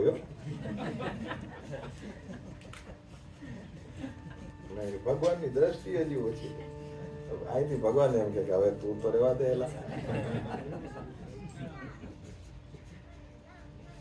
संसार में जो ये चल रहा है, लोग रोते हैं और ये भगवान को अच्छा लगता है, याद रखना, है ना। कभी भी किसी को भी अपने दुख के बारे में ऐसा लगे, हमेशा ध्यान रखो, भगत रोता हो भगवान को अच्छा लगता है। Don't forget it at all. भगवान, ये मंदिरों में मूर्तियां मुस्कुराती होती होनी चाहिए। मंदिर में जो मूर्ति हो मुस्कुराती हुई होनी चाहिए, और भगत जो हो रोता हुआ होना चाहिए। पर इस रोने को आप सांसारिक रोना मत समझो। इस रोने का मतलब है परमात्मा के प्रेम में रोता हुआ होना चाहिए। हे प्रभु, आपकी माया चारों ओर घूम रही है। माया, जानते हैं माया मतलब? ये इधर भी नाम रखते हैं, है ना, लड़कियों के नाम होते इधर भी माया। ये इसका मीनिंग समझ लें तो शायद कभी नहीं रखे। या जो, या देवी सर्वभूतेषु मातृरूपेण सब, या माने जो, और मां माने नहीं, जो है ही नहीं उसको कहते हैं माया। मां माने नहीं। ओम सहनाववतु सहनौ भुनक्तु सह वीर्यं करवावहै तेजस्विनावधीतमस्तु मा विद्विषावहै। सहनाववतु, हम दोनों का, ये पति पत्नी हो सकते हैं, भाई भाई हो सकते हैं, गुरु शिष्य हो सकते हैं, कोई भी हो सकता है, हम दोनों का साथ साथ रक्षण करो। सहनौ भुनक्तु, हम दोनों ही प्राप्त जो भी है उन दोनों का समान भाग से उपभोग करें। सह वीर्यम करवावहै, हम दोनों मिलकर के बड़े बड़े पराक्रम के काम करें। तेजस्विनावधीतमस्तु, हम दोनों का अधीत, हमने जो कुछ भी एजुकेशन लिया है, जो भी हमने पढ़ा है, जो भी हमें ज्ञान है, कैसा हो? तेजस्विनावधीतमस्तु, वो सब तेजस्वी हो। और ये सब हो जाएगा तो फिर अंत में हम दोनों में द्वेष न हो। मां विद्विषावहै, हम दोनों एक दूसरे का द्वेष न करें। मां माने नहीं, या माने जो, जो है ही नहीं वो है माया।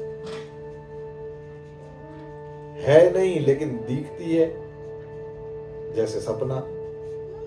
उमा कहूं मैं अनुभव अपना, सत हरि भजन जगत सब सपना।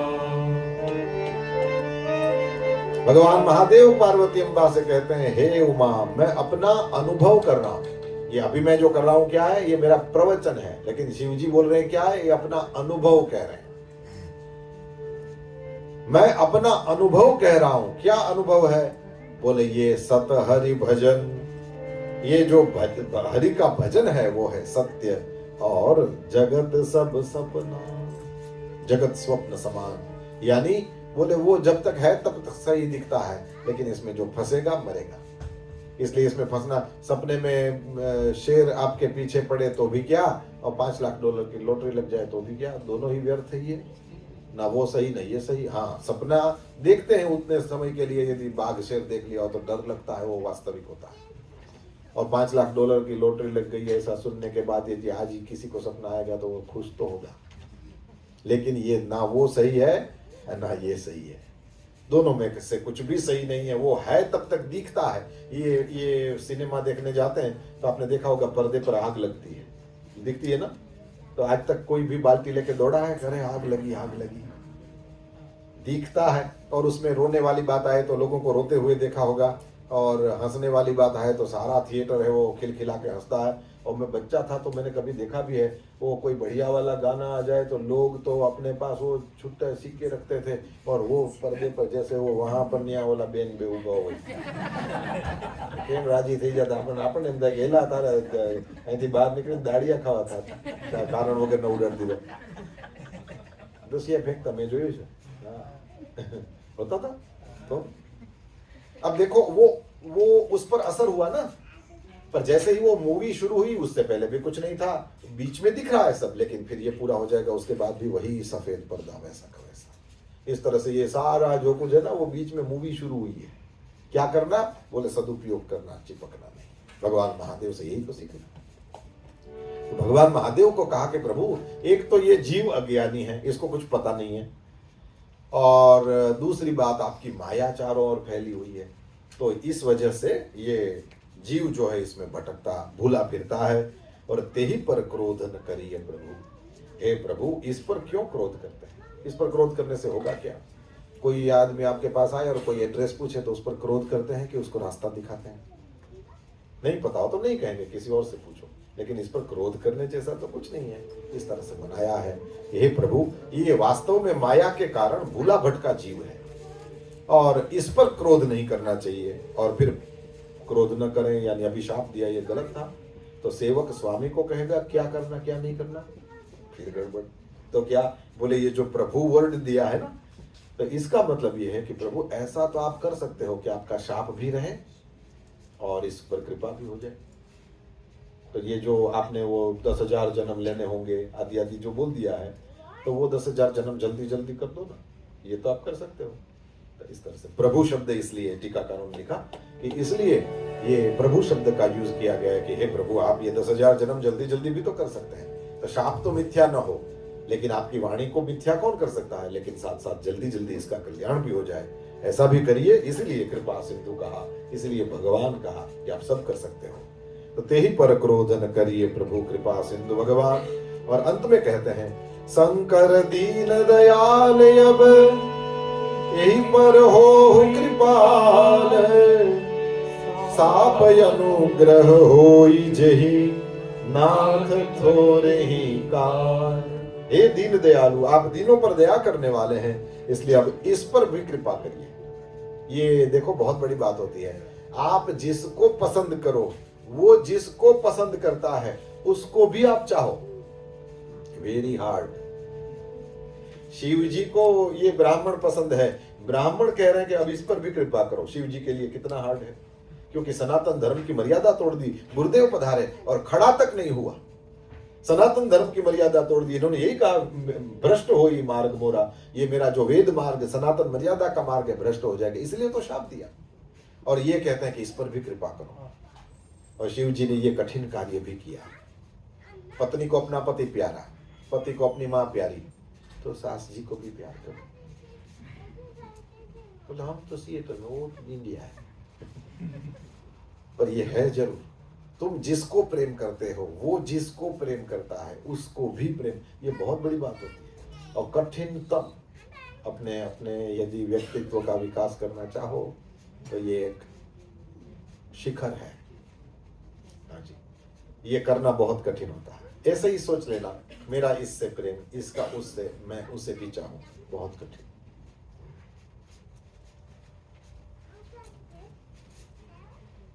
इस पर विचार करने से पता चलेगा, एकदम तुरंत नहीं हाथ में आता है। और ये सबसे कठिन होता है प्रभु, क्योंकि हमारा तो प्रेम कहीं होता है, लेकिन एक दिन आकर के बेटा कहता है कि मनता छोकरी गमे से, जवाब आप बोलियो एक और पड़े। तो ये कठिनतम कार्य है, और भगवान भोलेनाथ ने ये भी किया। तभी तो ये प्रेम साबित होता है, तभी तो ये कृपा, ये दीन दयालु, ये कृपा सिंधु, क्या क्या शब्द है, ये भगवान, ये प्रभु, ये सब तभी तो साबित होता है। तो हे दीन दयाल प्रभु, इस पर भी कृपा करिए और साप अनुग्रह होई जही नाथ थोड़े ही काल, थोड़े ही समय में इसके श्राप का अंत हो जाए। और यही पर यही कर हो परम कल्याण, सोई कर हो अब कृपा निधाना, यही कर हो परम कल्याण, सोई कर हो अब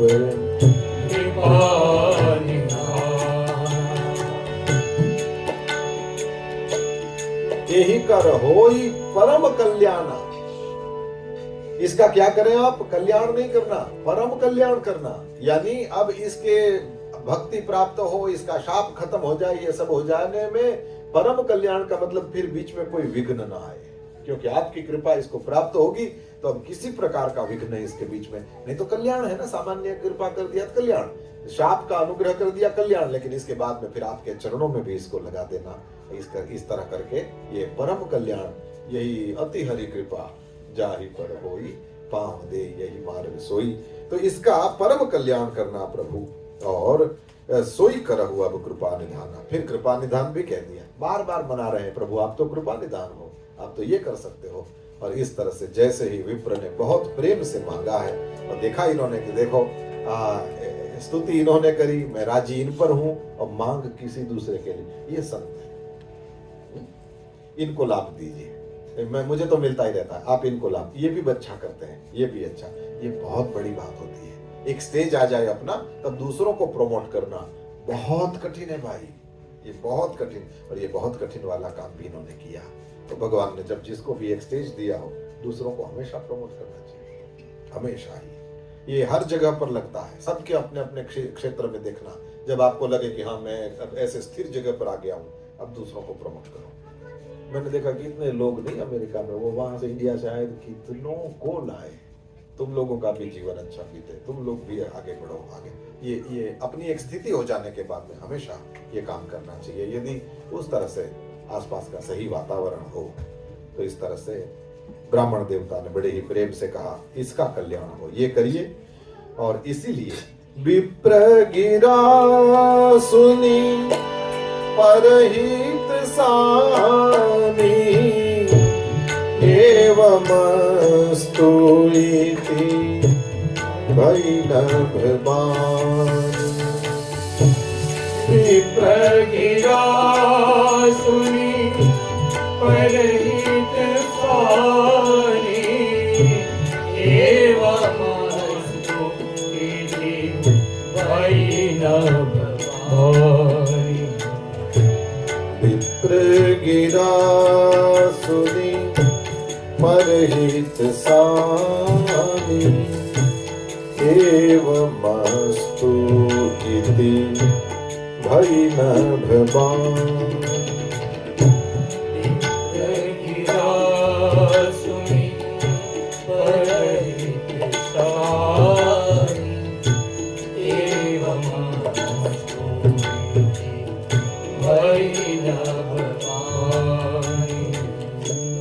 ब्राह्मण देवता की ये वाणी सुनी, ये सनी हुई थी, जैसे खून से सना हुआ, ऐसे बोलते हैं ना, भीगा हुआ हो जो, तो वो पानी से सना हुआ है, उस तरह से ये वाणी जो ब्राह्मण की वाणी थी वो कैसी थी, बोले परहित सानी, ये परहित से भरी हुई थी, इसमें केवल और केवल परहित था।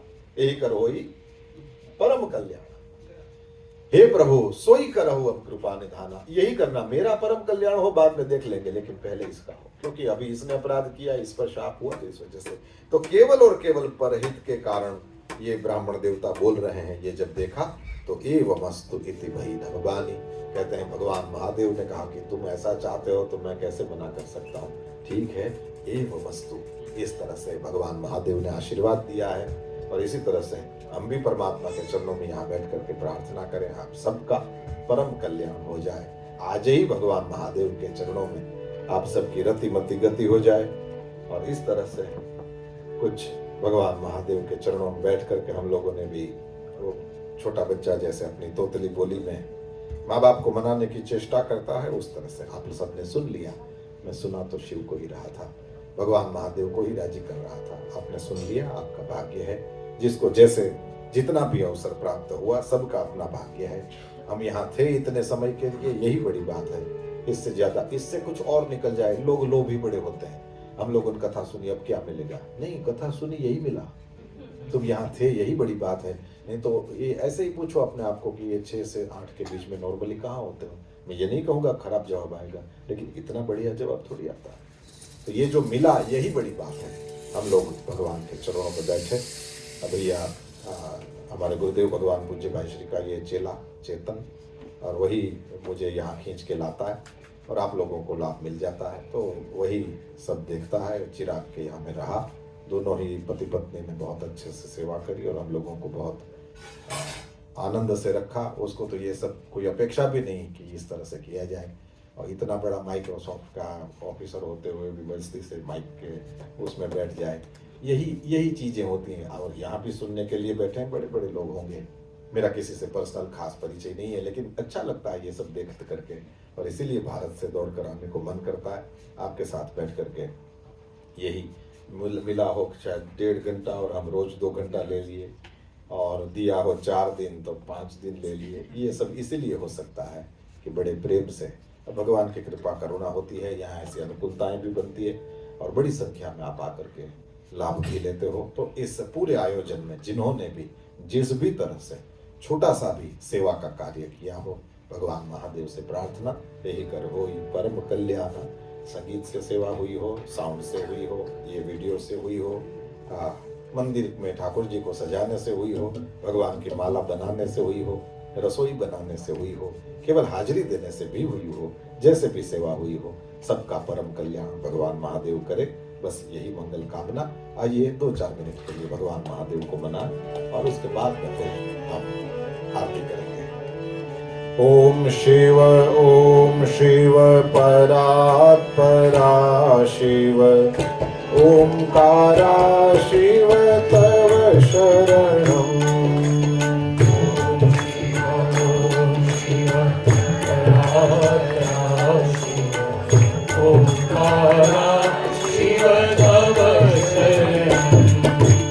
ओम शिव परात्परा शिव, ओंकारा शिव तव शरणम्।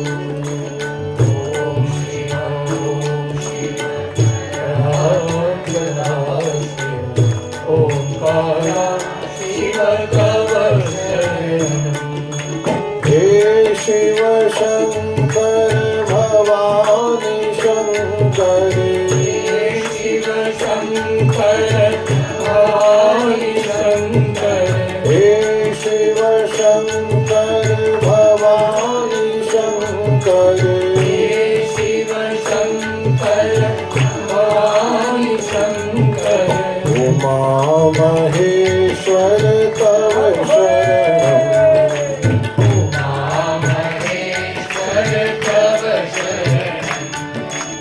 उमा महेश्वर तव शरणम्।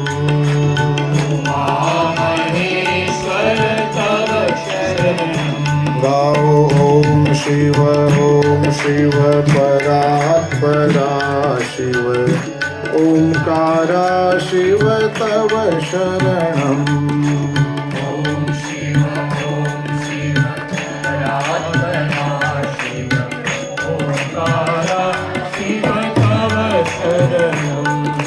हे वृषभध्वज हे धर्मध्वज, हे शिव ध्वज हे धर्मध्वज, हे वृषभध्वज हे धर्मध्वज,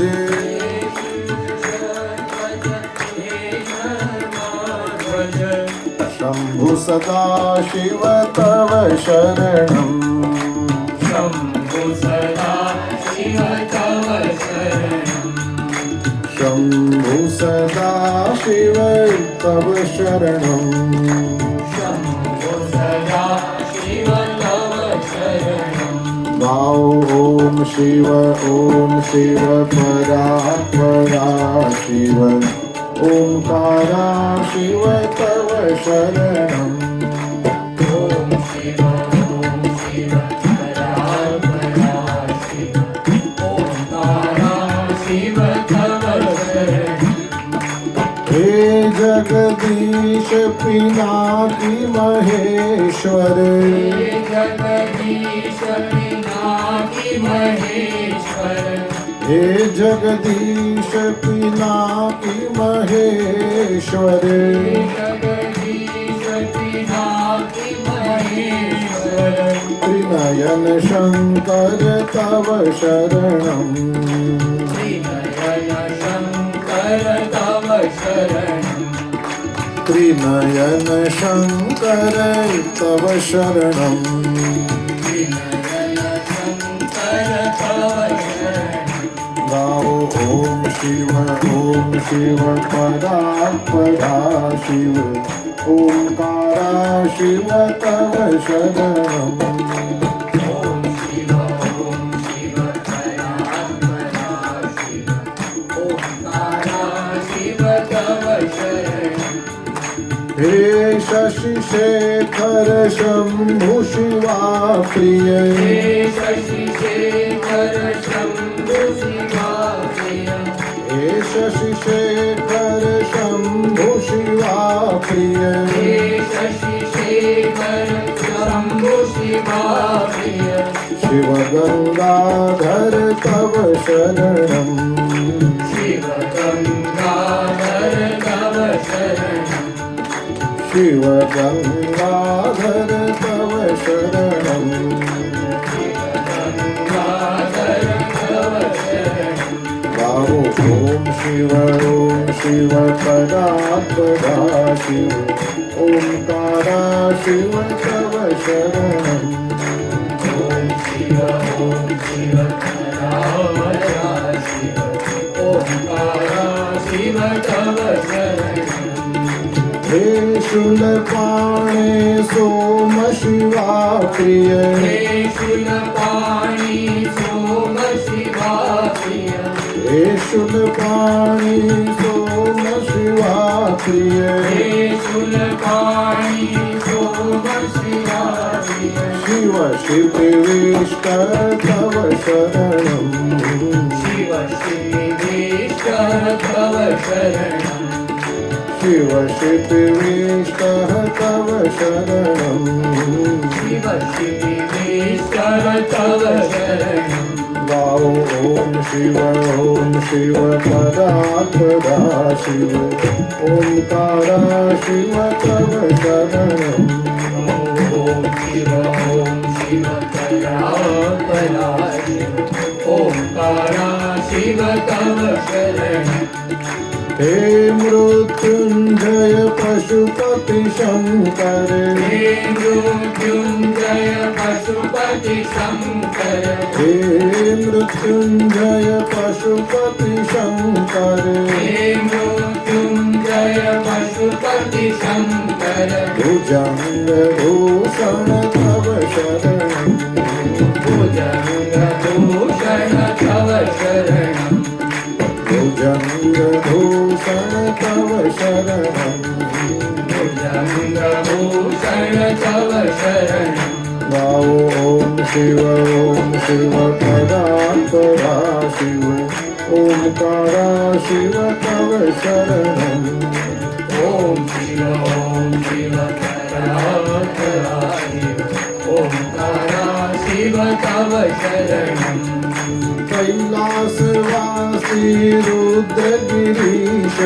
कैलासवासी रुद्रगिरीश कैलासवासी रुद्रगिरीश कैलासवासी रुद्रगिरीश पार्वती पति ओम तव शरणं पार्वतीपति ओम तव शरणं पार्वती पति ओम तव शरणं पार्वतीपति ओम तव शरणं ओम शिव परात्परा शिव ओंकारा शिव तव शरणं ओम शिव परात्परा शिव ओंकारा शिव तव शरणं ओंकारा शिव तव शरणं ओंकारा शिव तव शरणं उमा महेश्वर तव शरणं उमा महेश्वर तव शरणं शंभु सदा शिव तव शरणं शंभु सदा शिव तव शरणं त्रिनयन शंकर तव शरणं विनय शंकर तव शरणं शिव गंगाधर तव शरणं शिव गंगाधर तव शरणं शिव शिविष्ट तव शरणं शिव शिवेष्ट तव शरणं भुजंग भूषण तव शरणं भुजंगभूषण तव शरणं पार्वती पति ओम तव शरणं पार्वतीपति ओम तव शरणं ओंकारा शिव तव शरणं ओंकारा शिव तव शरणं ओंकारा शिव तव शरणं ओंकारा शिव तव शरणं ओंकारा शिव तव शरणं ओंकारा शिव तव शरणं कायेन वाचा मनसेन्द्रियैर्वा बुद्ध्यात्मना वा प्रकृते स्वभावात् करोमि यद्यत् सकलं परस्मै सदा शिवायेति समर्पयामि। हरि ओम। पूर्णमदः पूर्णमिदं पूर्णात् पूर्णमुदच्यते पूर्णस्य पूर्णमादाय पूर्णमेवावशिष्यते। ओम शांति शांति शांति। फिर से एक बार इस पवित्र आयोजन के साथ किसी भी प्रकार से जुड़े सबका जीवन प्रसन्न मधुर मंगल बने, यही मंगल कामना। भाई चेतन के लिए विशेष शुभ आशीर्वाद आप सभी को। सभी को ओम नमः शिवाय। आइए हम मंगलमय अनुष्ठान को पूर्ण करें। श्री चंद्रमौलीश्वर महादेव की जय। श्री महाकालेश्वर महादेव की जय। सद्गुरु भगवान की जय। ओम नमः पार्वती पतये हर हर